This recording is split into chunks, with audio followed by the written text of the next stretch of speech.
Good day mga ka-agri, mga ka-idol. Another content tayo, another video. Para po doon sa nagtatanong kung paano nga daw ba ang templada, mga ka-agri, nung ating ginamit na herbicide. Kung natatandaan nyo yung aking in-upload nung nakaraan, ay tungkol doon sa herbicide.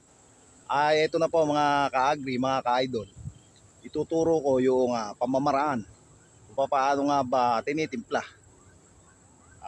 Pangkaraniwan naman kasing gamit natin na magsasaka sa pag-spray ay yung 20 liters at saka yung 16 liters mga ka-agri. Tara at puntahan natin yung ating in-spray o yung ating in-applyan ng herbicide at para maipakita ko at ma-demo ko yung pagtitimpla mga ka-agri, mga ka-idol. Tara, puntahan po natin mga ka-agri, mga ka-idol. Hindi na to, wala na akong cut dito mga ka-agri, wala nang edit to para aktuhan. Live na live talaga.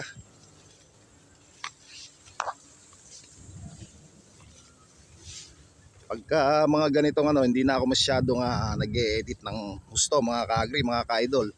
Doon lang sa aking lip sync cover, yon. Doon tayo nag-edit ng malupitan. Pero pagka dito sa agriculture, mas maganda walang edit talaga, kahit filter, kahit wala. Yun po ang gusto ng YouTube and Facebook. Tuloy na po tayo doon mga ka-agri, mga ka-idol, doon sa ating usapan patungkol nga doon sa herbicide na aking ginamit. Kung mapapansin nyo mga ka-agri, mga ka-idol, ay talagang maganda. Maganda yung kinalabasan. Malinis yung na-sprayan. Bukod doon sa puno na meron pang natirang mailan-ilan damo, hindi na natin dapat yun isagad mga ka-agri, mga ka-idol, dahil nga palagi kong nababanggit ay maaaring maapektuhan yung ating pananim. Masampagitan man yan o gulay mga ka-agri. Kaya iwasan natin na mag-spray ng sobrang lapit doon sa ating halaman para makaiwas tayo doon sa pagka-failure mga ka-agri, mga ka-idol. Sige, dako na po tayo doon sa ating topic. Kung paano nga ba tinitimpla mga ka-agri, mga ka-idol. Sa akin pong sprayer na ginagamit mga ka-agri, mga ka-idol, ay 20 liters yung aking knapsack sprayer. Yung electric sprayer yung gamit ko mga ka-agri, mga ka-idol. Ang takal po noon ay 1.5 lata ng sardinas. Kung napapansin nyo po itong nasa inyong harapan, ay 1.5 po nito sa 20 liters knapsack sprayer.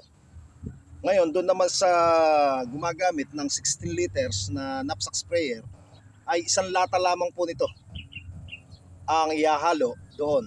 Yun po ang timplada mga ka-agri, mga ka-idol. Kaya kung mag-a-apply kayo mga ka-agri, mga ka-idol, ay siguraduhin lamang na walang hangin, hindi mahangin.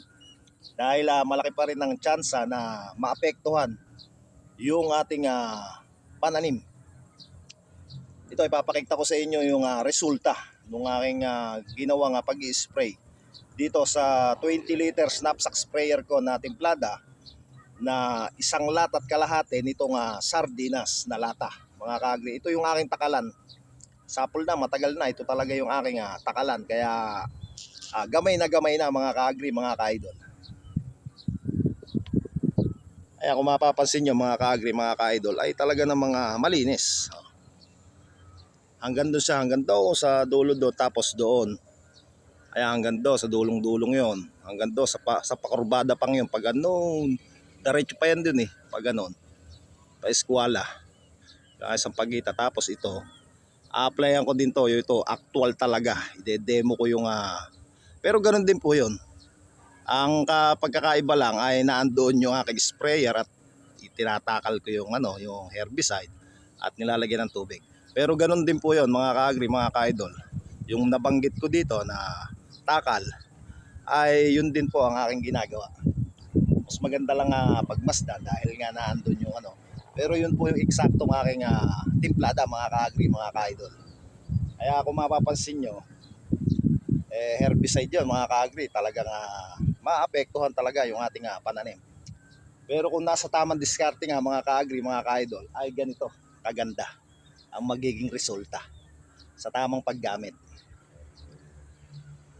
Hindi naman siya naapektuhan. Kahit yung maliit, makikita nyo mga ka-agri, mga ka-idol. Tignan nyo yung maliit. Suwabe pa rin. Dami pa rin yung bulaklak. Diba? Tsaka yan, yung medyo may damo-damo. Ayan, hindi na talaga dapat natin na isagad ng todo rito. Kasi pag isinagad natin ng todo dyan, maaaring ito ay malanta, mga ka-agri. Kaya kung mapagmamasdan nyo, itong paligid niya malinis na. Tapos ayan na lang ating lilinisin. Yung nasa puno peche-peche na lang yan mga ka-agri. Mabilis na lang yan. Pagka yung mga natira sa puno, mabilis na natin na linisin nyo. Kaysa naman yung tayo uupa. Talagang medyo malaki yung ating magiging kapital.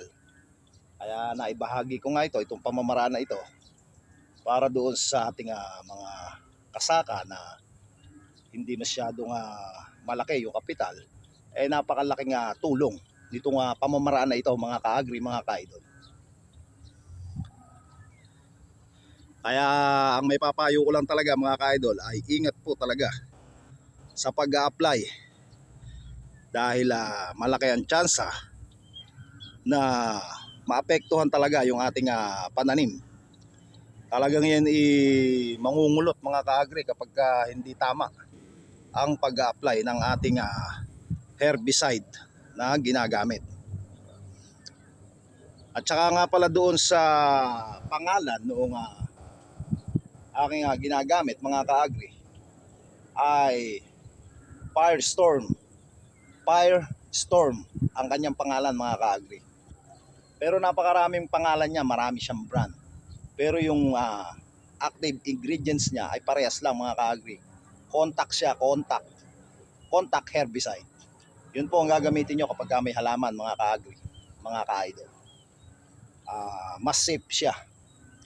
Dahil kung alin lang yung tinamaan at kung alin lang yung tinamaan niya, yun lang ang mamamatay. Yun lang matutuyo mga ka-agri.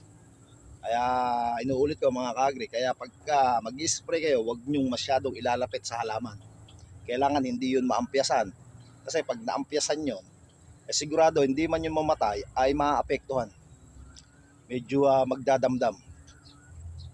Kaya palagi kong pinapaalala yun sa video ko dahil delikado rin talaga ito mga ka-agri.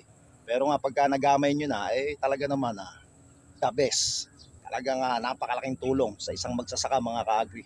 Katulad ko nga na minsan wala talaga makuha na tauhan na pwede mong upahan. Minsan nakupado nga sa dito kasi sa amin sa Laguna talagang halos hindi napuputol yung taniman Dumadayo sila kung saan-saan. Yung mga manananim dito sa amin, saan-saan sila dumadayo. Malalayo ang dinadayuhan nila. Kaya pag natapos sila dito, sa ibang lugar naman kasi may kabisilya dito na na talagang naghahanap ng kinukontrata para taniman ng palay.